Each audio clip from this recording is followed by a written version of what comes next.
All right. I am Sam. I'm Adam. And you're listening to the PMMetalGuide podcast. We're back after definitely not a several-month absence spurred by literally nothing other than inconvenient scheduling. Yeah. Hey, life's hard. We're all getting through it together. Lots is going on.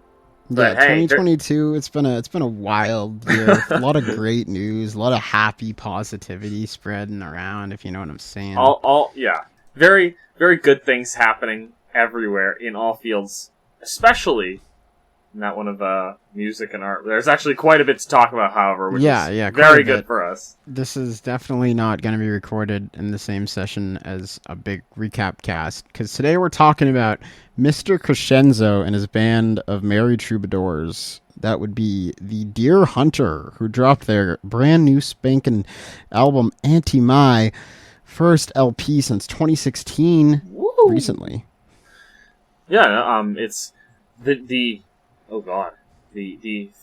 sixth record from this, outfit that has been one of our, favorites. Is this the sixth? No, this would be like the ninth, right? Because you got Acts 1 through 5. Okay, and then you got Migrant, and then you got the Color Spectrum, and then that's not even counting like I'd like 3-ish EPs.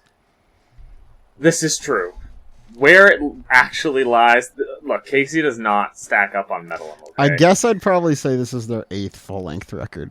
I mean, that's probably roughly about right. But regardless, but it's the first in the brand new chapter of the Deer Hunters, definitely not incredibly nerdy and theatrical style of new saga, which is called The Indigo Child. Yeah, this project has brought about a lot of things that I don't know. This cements the Deer Hunter in a lot of ways. Like there are certain parts of the Deer Hunter sound that I think Casey has kind of pushed off before, that he's just full on taking now. Totally. He's full on accessing. Yeah, I'm sure we'll dive into this, but this is certainly a departure in some ways. I mean, this is their first full record since the last quote unquote Acts which hymns the Devil in Confessional. Act 5 was released in 2016. Since then they've dropped one EP, All Is All Should Be, which is easily their worst work. They've toured, they've done... Well, no, wait, what about... they did the Indigo Child, too. Well, we'll get to that, okay? Okay. So, yeah, picture this, if you will. The Deer Hunter, it's 2019. They're like, yo, we're going to do this weird tour thing where each tour stop in America is both a Q&A/podcast recording and an acoustic set with the band. And then the other night is a rarity set. Right? Myself and Adam purchased seats for this. And I go, and Adam, despite being able to go to them, doesn't go. Long story. I get in an argument with Casey at the Boston show that they cut from the podcast. We discussed this on another cast. Yeah, I don't know. Well, you got to give the listener. Well, anywho, at this showing, at this acoustic show, who I was at with my sister, who doesn't listen to music. It was a good time, and I cried, but it was a good time. Anywho, at that showing, they previewed what is now known as actually, what's it called? There's a specific name for the short. Well, it's a 20-minute short that Casey been working on for a couple of years, which is In the World of the Indigo Child, which kind of struck me at the time. I haven't rewatched it since. As a generic sci-fi prelude, and it's cool enough, I guess. A couple of years later, in 2021, they dropped the soundtrack for that, simply called The Indigo Child. And ANTIMAI is the first official record in this new world that Casey and I assume his collaborators have crafted. I guess to continue to give backstory and background, because there's a lot to cover here. The Axe follows the kind of linear concept record story of a boy in an older city finding himself in the world. Indigo Child, for all we know, is going to be something similar, but takes place in a dystopian future. Yeah, it's kind of interesting to see the Deer Hunter go in this way, especially after the historical context that a lot of that previous work took on. It's kind of interesting to see how the modern day complexities and whatnot kind of feed into the narrative and, the worlds Casey's establishing. And I don't know. I think that going into it, I was a little skeptical, but pretty optimistic. Yeah, I'd agree. That was sort of my hint. I mean, I think 2 or 3 singles came out for this, and I just knew I wasn't going to listen to a single one until the record came out. And then one day I saw someone on someone on Twitter was like, oh, new Deer Hunter record came out. What? And that was my reaction as well. Listened to it. Been pleasantly surprised. Enjoyed it quite a bit. We'll chat about that.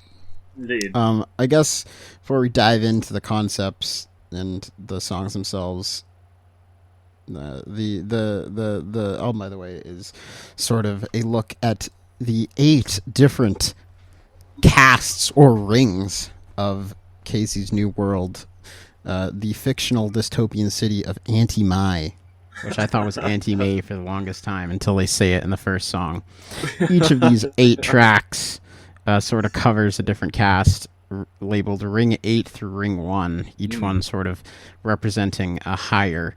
The lower the number, the higher the cast. A lot of very not subtle political commentary here, which, we got in the past with The Pimp and the Priest, and it's all kind of like smarmy and vaudevillian, but also serious, and I don't know, it's good. I do want to talk about sort of the band's sonic evolution for a bit, because I think that's important too. Yeah, I do think that. I think that the sonic evolution of the band has taken a really interesting turn. They really do sound a lot more poppy now, but with such like a sincerity, and it still really holds on to that indie and prog background that we've had for the entirety of the band. As the internet's busiest music nerd so wisely stated in 2015, overproduced indie prog is definitely this genre. Yes, and I was just gonna say, personally, I think we'd both agree that our favorite Deer Hunter sound is actually more of like the, I guess like, almost like progressive post-hardcore of the first couple records. Yeah, it's the progressive post-hardcore of the first couple of records, but even the like kind of slickly made prog, well, I guess alt-ish rock that is present on the latter 2 of the Axe saga. Like, I mean, that sound is also, I think one of Casey's more polished sounds, especially on Act 4. Yeah, no, I agree. I mean, I think we've been over this actually on the pod before, but rough ranking definitely puts Act 2 head and shoulders above the rest, followed by Act 4. Yeah. And the thing about the Deer Hunters, none of their records are perfect. They all have little issues which prevent them from really being great. But they have some incredible songs in context and out of context, which is, I think, why so many people really do love them. Absolutely. Ourselves included. Yeah. I mean, there's certainly a band that I can just give anyone something, and they will probably find something that they can, listen to regularly. Like, I know a lot of people who have actively added the Deer Hunter into their, like, playlists or whatever. Which makes sense. It's that type of music. They have a pretty monumental discography, from the Color Spectrum to Migrant to the Axe, which all sort of offers something a little different depending on what you're looking for. Absolutely. And ANTIMAI continues that. I'd say it sees them returning probably like to a sound most similar to Act 4, with a bit more... Well, there's a little bit... It's a bit more flair. They really kind of get experimental, as it may be. Experimenting with different kinds of instruments. I guess different structural things, different sounds, and I guess production aesthetics, as it would be. No, totally. I mean, there's this record's definitely like Love Act 4. Main issue with that record is that it's too much of like a relatively good thing, in that all the songs are 8s and it's an hour and a half long. And when you're listening to it consistently, the fact that you get like so many ballads littered throughout always kind of takes me out. And what I appreciate about ANTIMAI is that the whole thing is relatively upbeat and considered. And the songs that do have soft moments balance them well with more aggressive moments. Nothing like kind of approaching the intensity of that we'd hear on, so like the Camera Eye, or is it called Camera Eye? I always forget the name of that song. But some of the Deer Misleading demos, or from like The Lake and the River or The Procession. Some of that more raw and melodic. Yeah, it never gets necessarily like too raw, too like anything like that. But I guess that I know what you mean by saying like the heaviness of kind of like the intense moments. Like I can think of a couple tracks in particular where like it really starkly changes from a moment of like kind of poppy clarity to, you know, this really like dark and intense like power chord or something like that. Yeah, totally. And I mean, and it's all well done. You know, this record, despite sounding incredibly clean and polished, sounds pretty immaculate. You know, very clear mix, very Absolutely, audible. Nothing's like too in your face, and you can certainly hear the layers upon layers of instrumentation, which characterize the Deer Hunter sound. I'd say overall, I quite enjoy this record. You know, it flows fairly well, doesn't overstay its welcome, has a lot of good ideas, a lot of new experimentation. And if you like the Deer Hunter, you'll like this. I'd say it's probably about on par with Act 4 for me. I just wish it had more moments of like fuck yeah intensity, but I think that's about right. I think that it's a really solid effort throughout. I mean, consistently some of Casey's best, Casey and the gang at this point best, you know, songwriting ideas and like sticky riffs. I mean, there's so much that's still already just immediately jam packed in my brain on like yeah, I agree. you know 10 listens to this record. Yeah, I agree. Whatever it may be. Casey's biggest strength as a songwriter, I think, has always been sort of being able to layer really catchy melodies in a way which doesn't seem overcrowded and sticks in your head. Like you can just hear that all over this record, across its 8 tracks. And for those that like sort of the more like lore centric aspect of the Deer Hunter sound, that's here in spades, and it's a really good introduction to this new world they're building, and I'm certainly excited for the next one. Ready to go track by track? Absolutely, yeah. Let's dive into the beast. Let's dive into, as it were, be the largest ring, the belly of the beast. So gosh, I just googled Genius to grab the lyrics, and the first thing that came up was Logic's Under Pressure. There you what go. am I doing with my life? It knows what you really need. People knows. Honestly. So one could say the flame is gone, but the fire remains. Of course. But instead, you know. Yeah, I mean, so I guess we'll do sort of a bit of the lore and the songs themselves. So Ring 8, I'm just whipping this from the Deer Hunters Reddit page if you want to follow along, which has a Google Doc with an explanation of all the songs because, I don't know, autists like this shit. I say as an autist myself, okay? Yes. So Ring 8, poverty, if you will, is where people from the lower class vibe outside of the city themselves. It's like a bunch of slums, crazy stuff. I believe if you're referring to that short, which I think is called Dust. Now I actually have to look this up. Good research for a good podcast. I know. Actually, preparing. Come on. So it is just called Sci-Fi Fantasy Short Film, The Indigo Child, Prologue, Cycle 8. Yeah, there you go. All right. Well, now we know. Okay, now we know.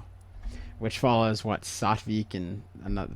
Pardon, I forget the other one, the mother's name. But anywho, that's where they live on the 8th ring, where it's a bunch of wild shit happening. Right. We got, you know, Casey, never been known for the subtlest of lyrics. Right. No. You know, this really does read like a prose poem, I guess. I mean, pretty much. It's pretty. I guess it's very just blunt in its approach. You know, Casey. Whereas the super veiled metaphor of the red hands, you know, this is just full. The shark has been jumped over. Oh yeah, totally. Casey is just unloading everything that he's trying to say. Like, I don't know. It kind of just comparing it to something recent, like I don't know, The Boys season 3 recently coming out in corroboration to this is kind of they're very similar in their approach to the politics and the context in which Casey wants you to put your musical ear in this. I mean, and I'd say as someone who enjoys both of those art pieces with caveats, their subtlety certainly isn't their strength, but that's not necessarily a bad thing. No, I mean, it's accessible music, and to that end, it should fully be, I guess, in its lyrical content too. And it is successful in delivering that, I believe. Yeah, no, I agree. And I mean, basically, so almost all the songs in this record follow a relatively strict chorus verse structure with some derivations, but that's not a bad thing. But basically, we get lines like, "One kind met with a great divide. Walls prescribe the worth of a bloodline. Antimai had forgotten what it was created for." So, I don't know. I don't know with my English degree how much I need to annotate this realistically. Essentially, we're some point far in the future, dystopian. Out here on the ring, it's kind of rough. Ring 8's kind of rough. There are people dying. People are hungry. They're far away. They're just dying to get a glimpse of the city, but then they get turned away. And the but they have faith. They have faith. Yeah, faith in something called the Indigo Child, which is like part of a religion, some random cult. I don't know. It's not actually delved into too deeply, but clearly an alternative religion to the religion of the state. In the city of Antimai, which, Casey's anti-Christianity or anti-organized religion beliefs have never been particularly hidden. No. Especially not in this and previous releases. But I don't know. Honestly, this song does kick off the record with quite a bang. Oh, no, totally. I mean, I think my favorite Deer Hunter song ever, right? Lake in the River. And one of the things that makes that song so great is how it immediately starts with this sort of kooky xylophone melody that builds and layers and is reprised throughout the record, right? And wabam, we're there again. We get I don't know what to call this theme exactly, but we sort of get this central, alternating, 7-bit boom, boom, boom, boom, boom, which we're going to hear throughout the record. And then immediately followed with, once again, sort of like a vaudevillian orchestration. We get a very, angular sounding horn section bouncing in and out of what I guess would remind most people of carnival music, which sounds kind of cool, before gives way to a bit more somber instrumental with Casey's very distinct sort of higher tenor voice greeting us with verse 1.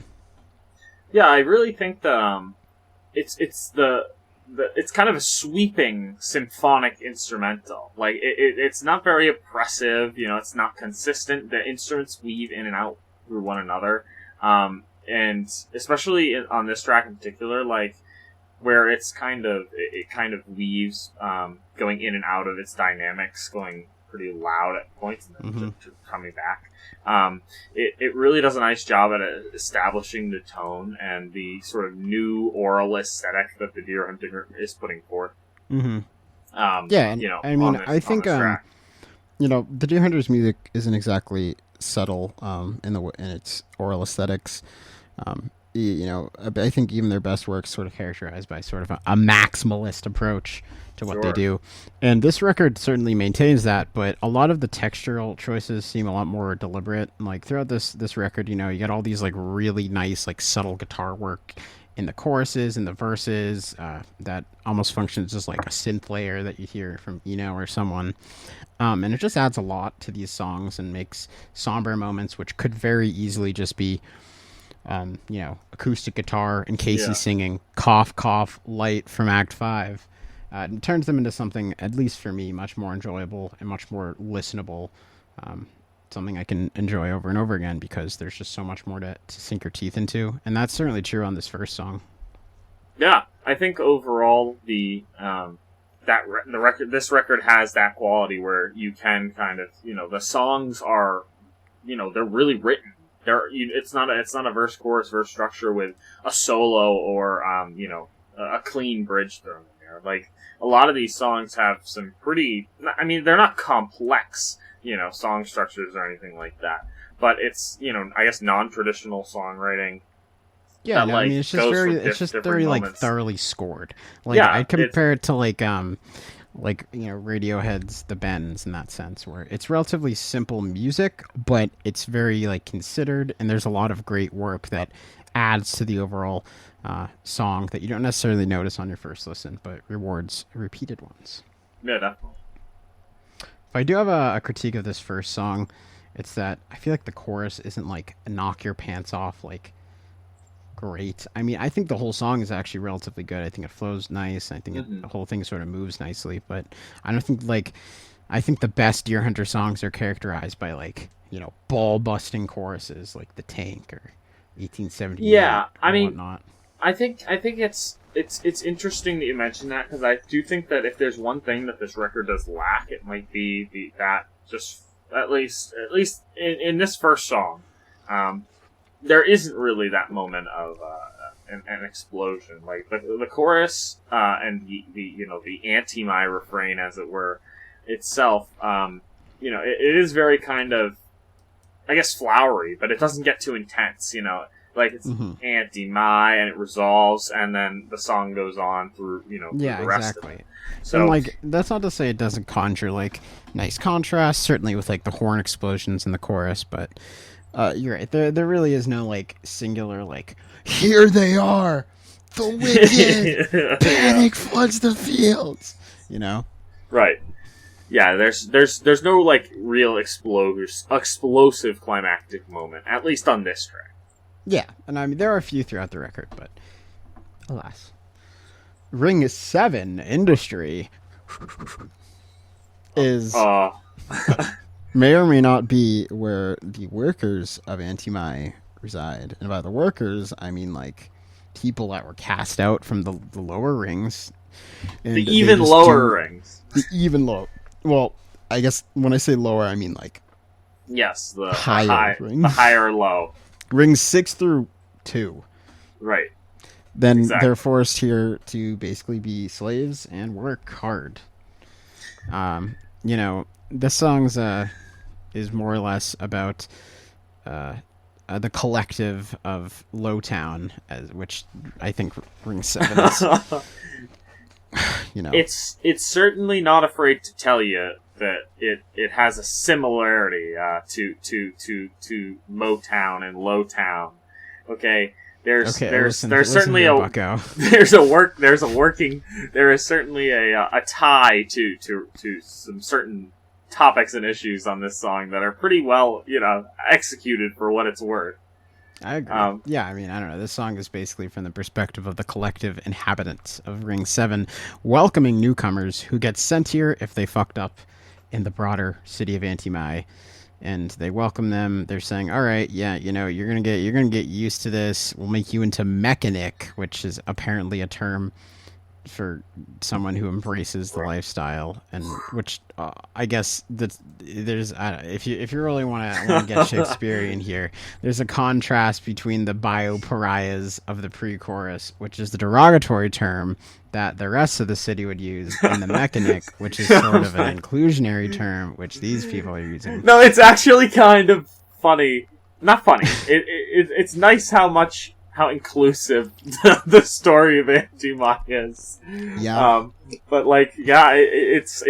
I think it actually is approached very well by Mr. Crescenzo, and I don't Yeah. know. No, I agree. I mean, look, it's not like this is the most, how you say, mind bending, take on dystopian sci-fi, No. but it certainly nails the pastiches well enough while having consistently good music. So I'm Yeah. not gonna like fault it too hard. And like, No. look, if you're a fan of the Deer Hunter and you hate subtle, like, you know, like you're not gonna be like, oh man, in Act 3, my least favorite thing is that like Don Draper steals the identity of John Hamm or whatever. Yeah.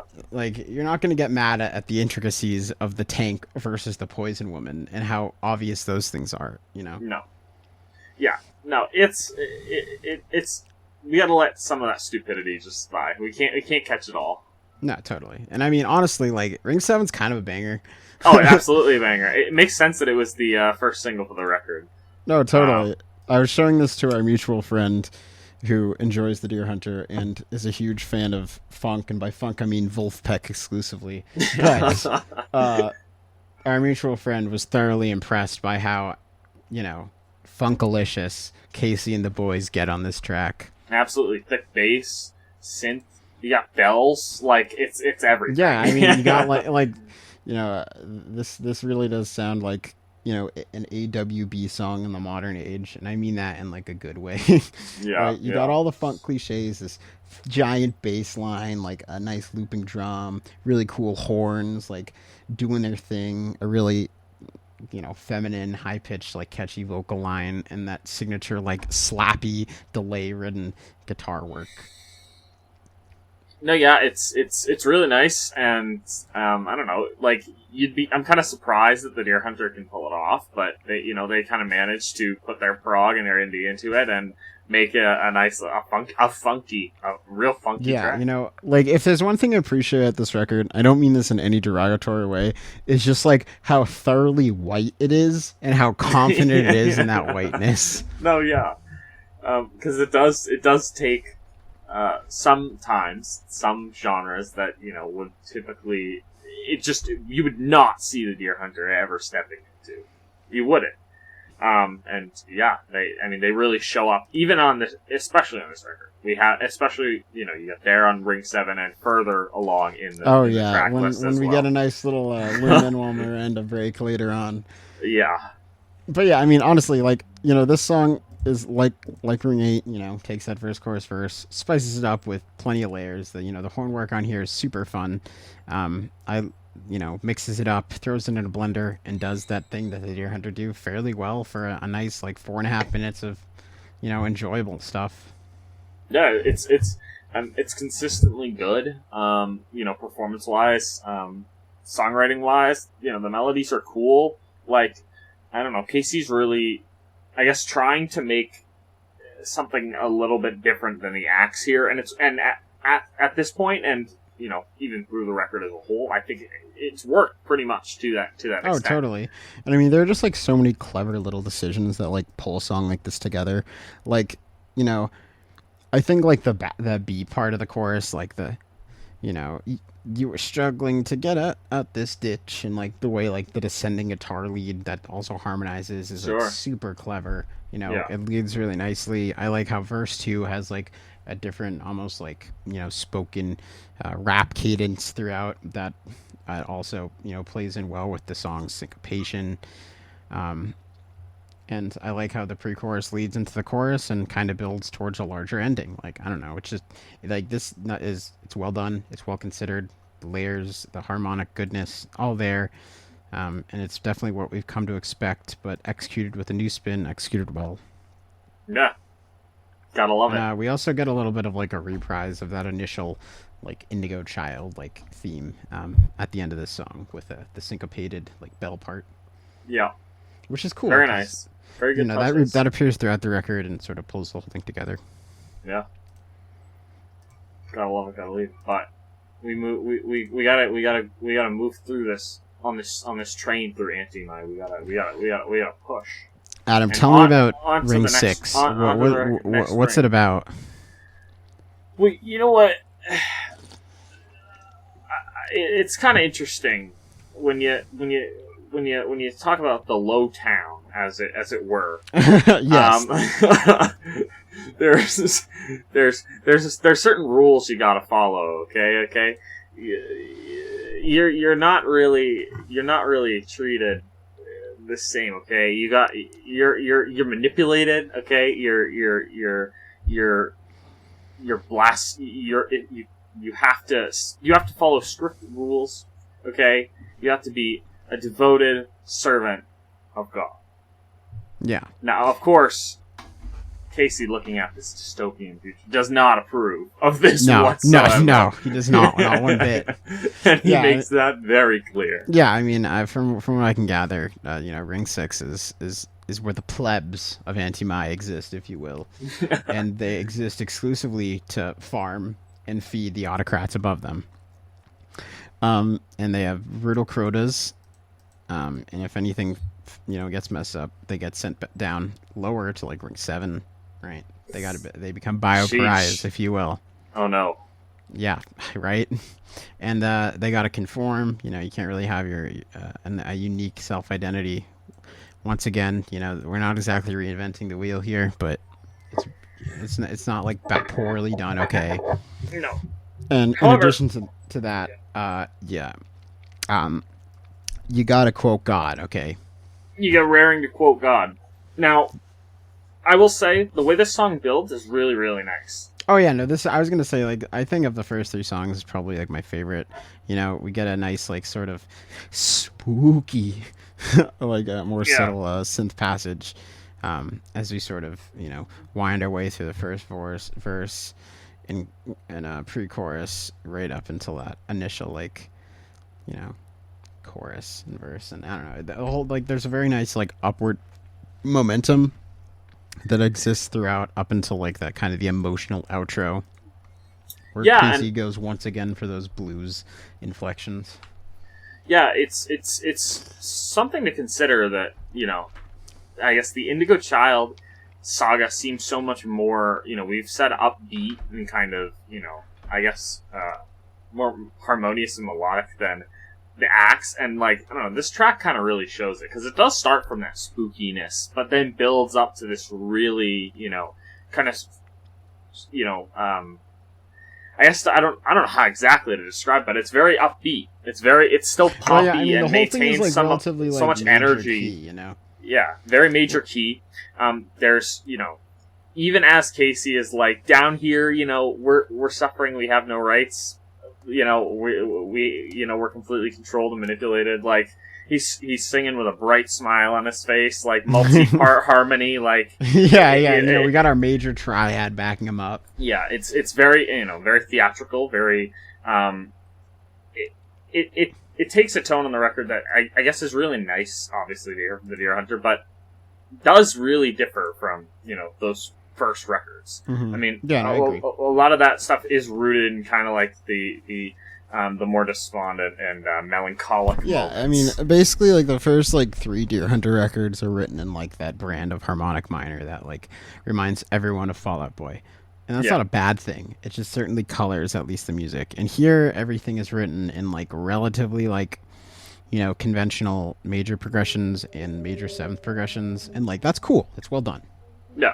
Even it is though well the done. lyrical subject is like relatively dismal throughout this entire thing, like you wouldn't get that just off the music, Not at all. And I guess to the album's credit, you gotta love it.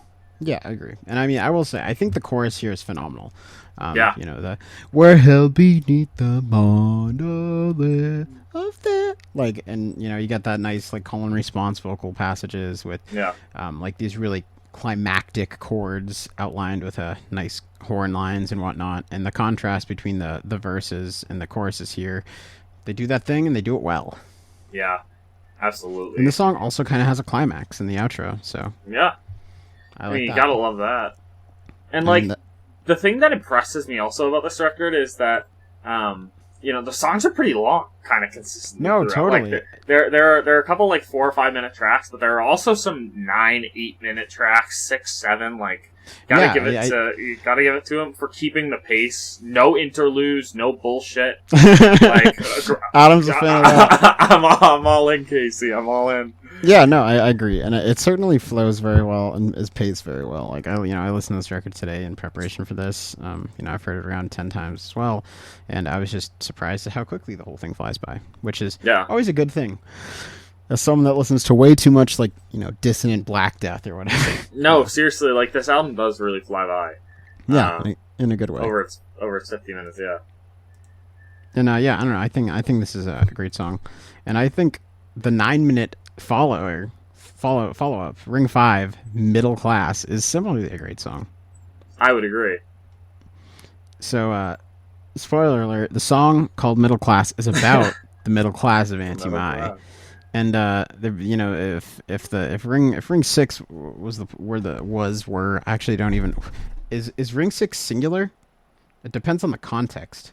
Well, as a term it's singular, but I feel like you can make it plural. What, like Lowtown? Yeah. Yeah, it could probably be plural. It probably is plural. I don't know. You can tell I'm definitely not in an English grammar class right now. Anywho, unlike Ring 6, the inhabitants of Ring 5, they like where they're happy. They're happy. They just keep their head in the sand. And I don't know. This like, I feel like once you get to this track, the comparisons between ANTIMAI and contemporary America they're if I didn't have a pop filter, I'd gobble the mic and say pretty blatant.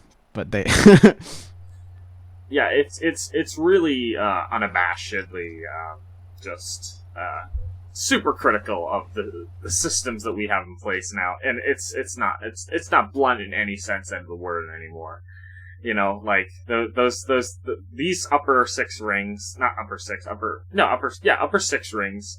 You know, the music kind of bounces around a lot in between it, which is great, and there's lots of different stylistic influences. But I mean, the politics, quote unquote, stay pretty straight on with what we've heard so far. So I don't know. It's good. It's SMH. Get. Like My dog agrees. Get this woke nonsense out of our music. Yeah. Of course. But yeah, no. As we dive into this great track, the build of it over its 8.5 or so minutes is really nice. You kind of get to know this chorus of middle class people that is the harmony in the song, and it has this kind of nice simple rock beat that drives the entire thing through its time. No, I agree. But we get our nice 3-part vocal melodies, right, harmonies to guide us through. And I mean, I kind of this is one of those moments where I feel like the music really does sort of match the tone, right? Because if we're going for a We Happy Few brand of that's a bad reference, but wide-eyed post boomer optimism for the mediocrity you live in. I feel like it's kind of doo-wop vocals are a way to do that, and how sort of bright this wakes up the hard, even just from the first note with the hard to believe he lets us wake up every day, which is about as saccharine as you can get. Yeah. And, it definitely mirrors the sentiments of the characters here. Yeah, and I mean, it seems like the life of the average middle classer just kind of ass. Yeah. They're content in their mediocrity, and they're not really though. And the only way to possibly leave this existence is to get lucky through nepotism, because they should have inherited better, or by having one of their members marry up into a higher class, which I mean it explicitly states in the song. Yes, and I mean, I really like that moment too. No, the I mean, the fact that the chorus is kind of them reassuring themselves that they have it so good over and over again is I like that. And I mean, I think I like how the song sort of broke. Not the first or the last. Actually, no, it is the first. Not the last in the record to this, where it's sort of broken up into two sections. First part being the more straightforward rock. The second part being a more slowed down. I don't want to say bluegrassy. No, but it is kind of bluegrassy rock. It's like where the his hands match his tongue. Very similar to that vibe. Yeah. And, I like the contrast between the two parts, and honestly, the whole for you said earlier, for a 9-minute song, this thing just breezes by. Yeah, really no stops, even through its slower moments. You're constantly hooked. Yeah, I agree, and I mean, we gotta shout out, definitely a conscious one, to our boys Doug Moore and the rest of Piron with some nice chain sound effects in the latter half. Yeah. Casey was listening to Mother of Virtues, and he was like, "Genius." That's funny. Yeah, no, this song does a really nice job at if you haven't been paying attention to kind of the lyrical content at this point, it kind of makes you pay attention. Yeah, I agree. It starts to shift the focus of the record from being this kind of overall rocky to kind of the narrative goodness that we love with La Deer Hunter. Yeah, exactly. And I mean, I think the first time, I think I listened to this record for the first time at the gym, and when I got to the "Maybe We'll Marry Ya" sort of part, I was like, whoa, I get it now. You know? Right. And that's always been a quality that I've enjoyed with the Deer Hunter. It sort of makes you want to read more and the whole thing's executed relatively well. I don't think there's as much explicit textural work on this record as there is on other songs, but I will say I I don't think that's necessarily a bad thing because the whole thing maintains a lot of momentum throughout. Yeah, no, even through its repeated refrains, it still manages to keep up its beat and its work throughout. I really like this track. It's certainly one that I come back to whenever I'm listening to the record. But yeah, it's definitely one of my favorite tracks for sure. No, I agree. It's certainly well done. Speaking of well done, Casey's out here saying "fuck 12" on Ring 4 Patrol.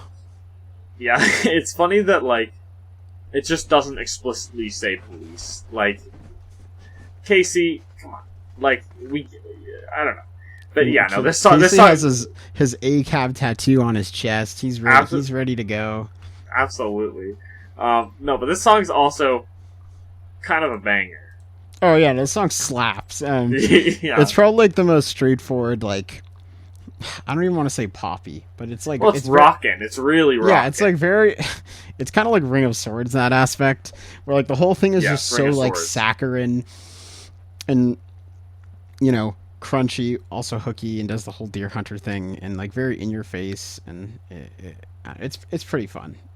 So Adam, tell me about Ring 4. Tell me about the lyrical content of this one. Well, they see me strolling in my uniform, acting like they seen a ghost. I don't know.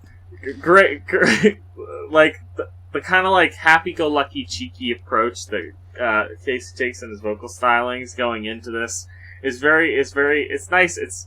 It puts the grim context that he's discussing about the patrol of Ring 4, who are of course the people above the middle class on Ring 5. They enforce the laws of the autocrats. They're the cops. They're the cops. The boys in blue. It paints the boys as someone who just wants a little bit more power. Someone's a little bit more in the society of Antimai, and of course, this is how they take it. Yeah, and I mean, this is once again, I don't want to call it what's the term? Because in video gaming, ludonarrative dissonance is when something doesn't fit with right. And then ludonarrative consonance is when it does. I feel like this song is it's ludonarrative consonance once again, because when we get to the big power in the chorus, the music gets a lot bigger. You got all these horn blasts, hits a crescendo, even more layers of guitar and whatnot. That nice little do do do do do do do do hits a syncopation, continues along, and it really does sort of, I guess, exemplify the raw power of the patrolmen, if you will.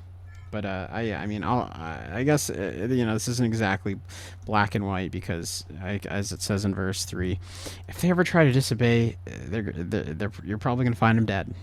They have no choice. They're just sort of enforcing the will of those above them, and if that means stomping on those below them, well, so be it. Right. But the track is very bombastic. It really comes out in spades with all the instruments with a strong foot forward. With pretty cool melodies. And I mean, once again, the Deer Hunter, especially in their more recent sound, is all about those moments of contrast, and particularly the bridge here, where you get a nice subdued, more atmospheric bit right into kind of a reprise of the chorus, with this ridiculous saxophone solo and the band going on full blast. It just works so well. Yeah. It's another really moment of tension and release, and that makes this song and the rest of the record kind of a joy to listen to. Absolutely. Another one at this point in the record, it just kind of picks up from here in a lot of aspects. Yeah, no, I agree. I think the B-side's actually better than the A-side, which is rare. Yeah, and I think Patrol is a really nice start to that. It really picks up the pace after I guess the last track, which wasn't, it didn't stop it by any means, but Patrol really comes into its own on the record. Yeah, exactly. And the symphonics will really start to click. Yeah, I agree. But anyway. And continue to click on Ring 3 Luxury, which is another one of the singles for the record. Has a video for at least the first part. Whole of the guides. Now, Ring 3 consists of the upper class, if you will. There are simultaneously the guides, or, the government here, which control most things. They can choose, they can pick, they can choose, they can make moves no matter what they lose. They can do whatever the hell they want and literally shit on the people below them. Like, we got the waste not your time, fuck them, they'll shut up and die. Talking about the lower classes. And it might seem hyperbolic, and then you realize, like, well, the Supreme Court is just, like, fun stripping all of our rights in America, like, every other month now. So, like, I feel like, that it's not too far-fetched. Yeah, the mantra is not too far-fetched. No, and then you also got just the bros. You got the noblemen, the noblewoman, the noble NBs. Just, actually, I'm pretty sure it's very strictly cisgender, enforced by the state religion. Yeah. Well, no, that's right. Yeah. Yeah, this the cream of the crop. I'm sure we'll get to sort of the sonics of this in a second, but these are the noble people. They're the best. They were chosen by God by being born into this. That's their only qualification. They can just do whatever the heck they want. Right. They're the pick of the litter. The chosen righteous. The Macho Man Randy Savage. If you. So sonically, this song goes in a few different directions. The first time I heard this song, I scoffed out loud. It was like I probably exhaled loudly through my nose because Casey, I love you. The first verse or first part of the song is like if you told me this was featured in like a cabinet battle from Hamilton, I would believe you. It is the cadence which Casey raps on this is so Lin-Manuel Miranda, it's insane. Like the way he delivers triplets, the way he like sort of arches his mouth and like hits these vowels, it really does. Like, oh man. No, it is kind of uncannily. It's scary, and the fact that Casey has ever said that he is not in any way influenced by musicals and does not want the Deer Hunter to move in a musical direction, bite your words, my friend. I don't know. Casey's son was probably just vibing to the Hamilton soundtrack, and he was like, it's kind of rips. It kind of rips. No, and truth be told, it does kind of rip. Gentlemen, I believe everything happens for reason. I would say it kind of, it's really surprising, but it really leads into the nice swinging, intro here. Of the Hall. No, totally. Like, first really time nice. I heard it, I was like, "What the hell is this?" And then, like, I listened to it again, and I was like, "Okay, this is kind of great." Because, with the more subdued instrumental, we're meant to focus on the lyrics here and how like sinister they are. Because these people at the top are literally talking about how they could literally not give two shits if everyone below them dies as long as they have power. And some honestly some pretty good imagery, like, yes, following form will pick his carcass clean, and then I like, on the one hand we can starve the child, how to keep the flow of food to hungry mouths. Like, that's a good line. And the way like the instrumental builds towards the chorus once again is very nice. It starts off with just a pretty like bare bones like percussive thump, and then we get all these nice little hits and like horns and like the wow wow wow wow orchestral swell into kind of, the chorus to this sounds like a Caravan song. It does. In a good way, and every time I hear it I think that. But yeah, it's nice. I mean, I like in the third verse, like with they talk of famine, no, how we get like the nice, once more like kind of funky guitar undertones doing a nice little lead thing, and like it's just well written, and really well written. it's honestly like, the more you listen to this, like better it gets, and it's pretty sinister. I like at the end, like, you know, that will persist and endure, that verse, and time will pass, time will pass, time will pass. Like, Yeah. oof, nothing. Yeah, I don't know, kind of hits mildly. So It does kind of hit, and it does a really nice job. And at this point, if you're not paying attention to lyrical quality, you're probably not listening to the record. yeah, exactly. And it's you know, I would never predict myself enjoying Casey doing a Hamilton song, but I enjoyed the song. Yeah, no, it's honestly good. And another song where it's 9-minute runtime does not feel like it was. No, totally. Well, we haven't even talked about Cream of the Crop. That's true. That's true. Yeah, I mean, As this we sounds, dive into the latter half of this song. well, this yeah, it kind of sounds like let me get the name of the song because I always forget. Yeah, it kind of sounds like the bridge for "If All Goes Well" for the whole song. Hmm. You know, the "Will Yes. you lead us?" Yeah, into Eden. Kind of sounds like that. But I like this. You know, once again, the lyrics are pretty striking. Like, the chosen righteous few who've come prepared with what they've inherited. What have you? And you know, it's kind of a stunning question. And well, I like sort of like the solo break that leads into this, and the solo break that leads into the third verse, and the outro. Yeah, I love. I think the Cream of the Crop refrain is great. Yeah, no, I agree. It's really well done. Going into it, yeah, and I think that the builds, and you're right, going towards the end where it starts to pick up this, it goes back to the kind of tropical aesthetic, as Yeah. we can call it. Yeah, we got like that 3-3-2 reprise again. Yeah, and yeah, the end is an interesting thing that you bring up. Yeah, I mean, the first time I heard it, I was like, "This is really cringe." Now we hear it, I'm like, "This is really cringe," but like, I kind of respect it. Where Yeah. you know, Casey goes full. What's that? What's that song that they used to play in like middle school or like roller skating rinks? Cha Cha Slide. Yes. Cha-cha slide. Yeah, Casey goes full Cha Cha Slide here, and it's pretty fun. It is fun. It's kind of like, I don't know. As someone who enjoys we enjoy some intense music. I don't know if I can ever seriously listen to the end of this song and like take it for its full value. I don't know if my eye can process that. You know what I mean? Nah, you know what I mean? Like it's no, Well, like, I mean, it I is so much, like, it's so much fun. It's Casey really just hamming it up. Yeah, oh my god, like the ad libs here.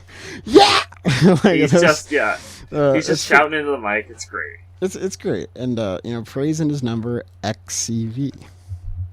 Yeah, I don't know. Look, if I do end up seeing the Deer Hunter in like 9 days, because I somehow get tickets, you'll already know. This is the song where this is the part where you just rip open the pit. This is where you push a fucker and start like crowd killing. Like this is the moment. This is the moment. Oh, that's so good. No, yeah. I don't know. This song, I think, is pretty emblematic of the record of the whole. If you're not really into this song, you're not really into the record, because it kind of really does touch on all the different types of sounds that the Deer Hunter is kind of going for. Yeah, totally. I mean, this is the first time we've heard them do a few different styles in this song specifically, and the fact that it's all done well and like it's cohesive throughout its 9-minute runtime is pretty impressive, and definitely a testament to like the songwriting ability of the band at this point. Absolutely. Yeah, I think the lyrical content here is pretty good for the most part. Yeah, no, I agree. I mean, look, obviously it's over the top. You know, we established that, but it's it's pretty good. It's pretty powerful, and like in the context of the album, I think it works great. Yeah. And onto what I think's probably my favorite song on the record, Ring 2. You color spectrum lover, you. What do you mean? This doesn't sound like a color spectrum. This sounds like it sounds like a migrant. It sounds exactly like a migrant song. I think it sounds like a cross between like 1878 and probably a migrant track. Yeah. Well, just like the the do no no no no no no no. Like, all right. Anywho, lyrical content. Ring 2. It's where plants are. That's it. It's literally it. No, it's plants. The song is Yeah. sung from the perspective of plants. No. Taste? So, according Plants are to people party? Soylent Green, it's people. According to the tune, basically these plants, they've been here for forever. They saw people getting greedy. They saw people fighting for other shit, going to nuclear war, and it's kind of like reveals that, like, oh, we're over here photosynthesizing. Well, humans, they're gonna keep going hard and making things worse for each other, but it doesn't matter because we'll be here after. Yeah. It's true. Yeah, it's honestly, I think, like, I don't know, this song is really masterfully, like, done in general. Like, it opens on this really nice little guitar refrain, and then comes into swing with, like, full acoustic guitar and Deer Hunter instrumentation. And this is, like, I'd say is the best example of, like, how all the little bits of textural work go to further a song on this record, because the whole thing's built around a relatively simple, like, I think 2 or 3 chord acoustic guitar progression. Yeah. But the fact that Casey, the band, are able to do so much with it until the bridge and the outro, which are great and probably the only real, like, climax on the record. Actually, not the only one, but one of them. Like, the fact that they're able to do so much with just all these nice little guitar melodies and textures and synth moments and horn hits, it's a genius. It's really impressive and it's really well done. It really brings out the those layers to pop in certain aspects. Like this is a really good example of how earlier in the band's career they in songs like 1878 they have these little percussive flourishes throughout the pop rock and beats and whatnot.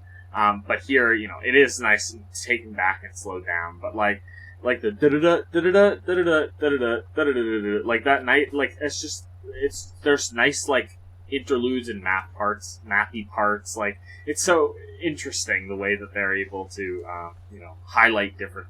Yeah, totally. I mean, like I've been learning a bunch of early Yes songs on guitar recently, which sucks, but it's definitely made me appreciate how, like, orchestral a lot of those early prog rock greats are in nature. Like, if you listen to a song like Starship Trooper, you got like 4 guitar layers, 3 keyboard layers, all of which create this really wonderful journey throughout its runtime that adds so many like little elements that strengthen the whole. And I think this song is definitely an example of it.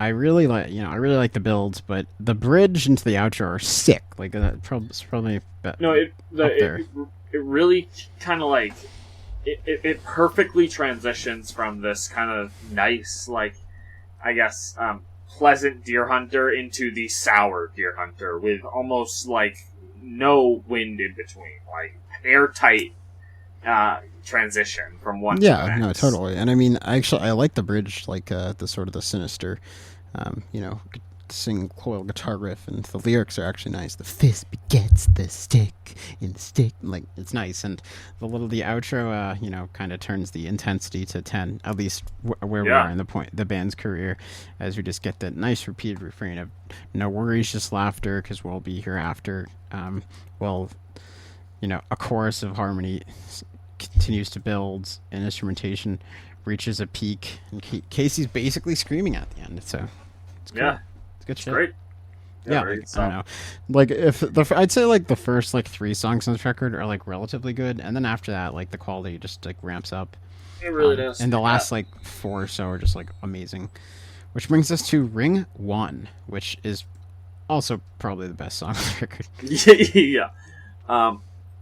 It's funny how that works. But like this song kind of really just kind of combines all the elements of the prior totally 6, 7, 8 songs, and really creates kind of a triumphal ending. Yeah, I mean, from a story perspective, Ring 1 Tower, literally a tower in the center of ANTIMAI, it's where one person resides, and that's the Emperor, baby.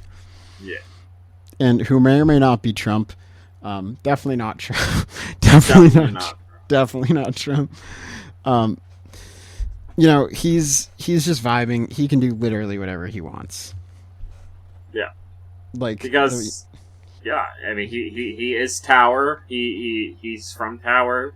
He he's the only one that will ever be Tower.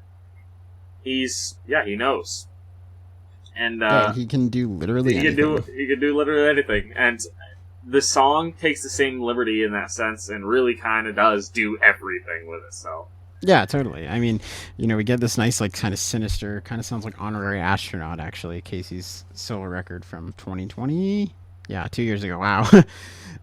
You know, with this nice, like, atmospheric synth, we get a nice groovy bass line, a percussive pocket to fall into, and once more, like, syncopated guitars as they sort of build throughout. And I mean, it actually, I didn't even realize this until, you know, later listens, but like, sort of like the breakdown after the first verse, like with the horns and whatnot, it foreshadows the outro section really nicely. Yeah. And it's also, once again, reminds us of the syncopation, the 3-3-2 from the start of the record, which has appeared throughout. Ah, what's this? Good songwriting? Sheesh. Yeah, right? Yeah. And I mean, no, but yeah. I really like the interlude here. It sounds very similar to, like, or kind of like Ouroboros from Act 4. Very sinister. And I like where we end up, you know. Why does the Emperor need new clothes? Like, yeah, no, it brings this whole song, like it brings that the refrain back, and it's so spunky, it's so powerful. No, I agree. I mean, I like the kind of like vocodery, life is a dream refrain before we go into the more sinister outro. Yeah. And I mean, I like, you know, as something, so I just always love when Casey's doing like the sweetest possible vocal delivery for like villain lyrics, like me, and without a warning, I'll put you in mourning. Like, yeah, I love that moment. It's so great. It really reminds me of like Smiling Swine.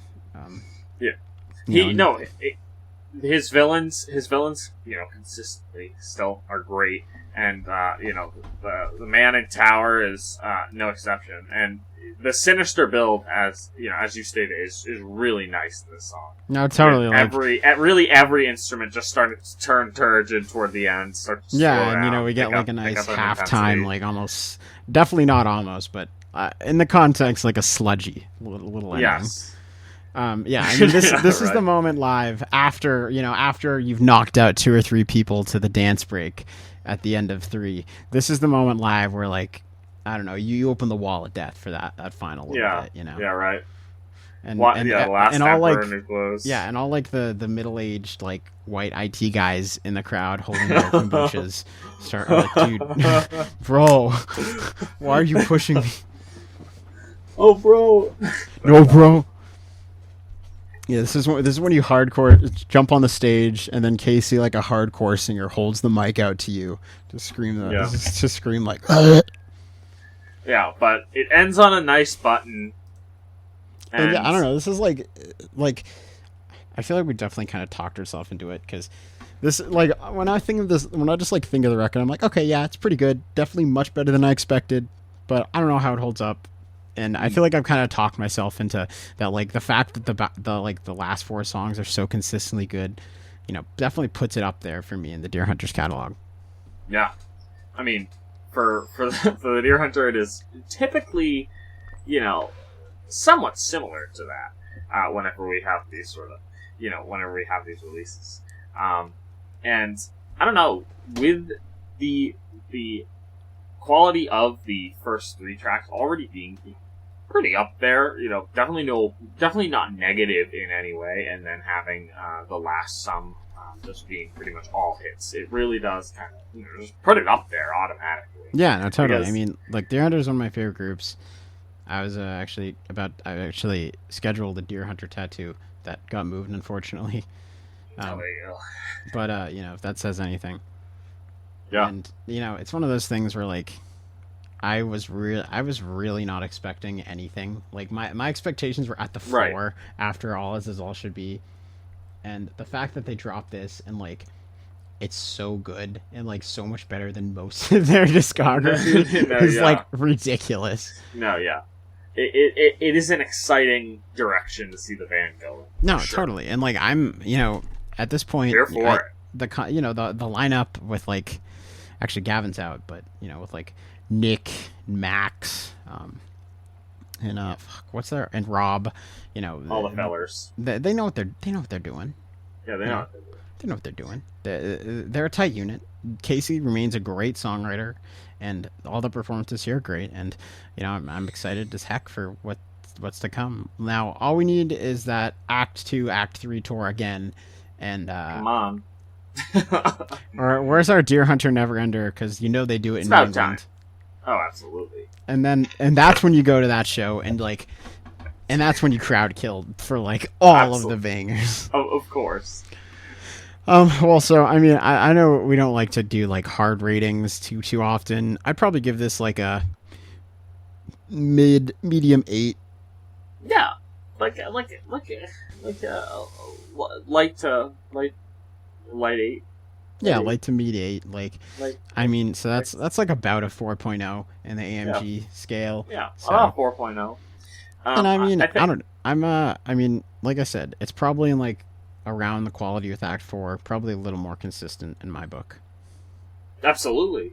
I mean, this I've found myself going back to this record pretty consistently, like twice a week or so, and like thoroughly listening to it and enjoying it. Like I don't see myself stopping, at least at this point. Like the new Deer Hunter, I mean, it's got me excited for the future of the band.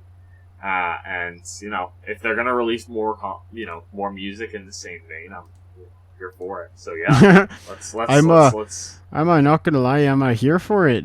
here for it. So no, totally. Yeah, I mean, so yeah, it's kind of memey, it. but I mean, this is probably gonna be, I don't even want to say up there, but yeah, it'll probably be in like on one of my favorites of the year. Like, I don't know if I could honestly say this is better than like Artificial Brain or Chat Pile or Scarcity, but I can certainly say I enjoy it quite a bit. Absolutely, yeah. No, it's up there for personal purposes, I guess. Like it is really just like super enjoyable listen throughout. So yeah, it'll be up there for me. I think at least somewhere up there. It's one of the better. It's one of the better rock records of the year. Oh, totally. Yeah, no, I mean, So, shit rips, to put it lightly. Exactly, shit rips. And I mean, I've been Sam. It's been Adam. Yeah, Stay tuned for very consistent release schedules and opinions, which may or may not involve me arguing with Keith Crescenzo in person. Just stay tuned. Stay tuned. Au revoir. Bye-bye.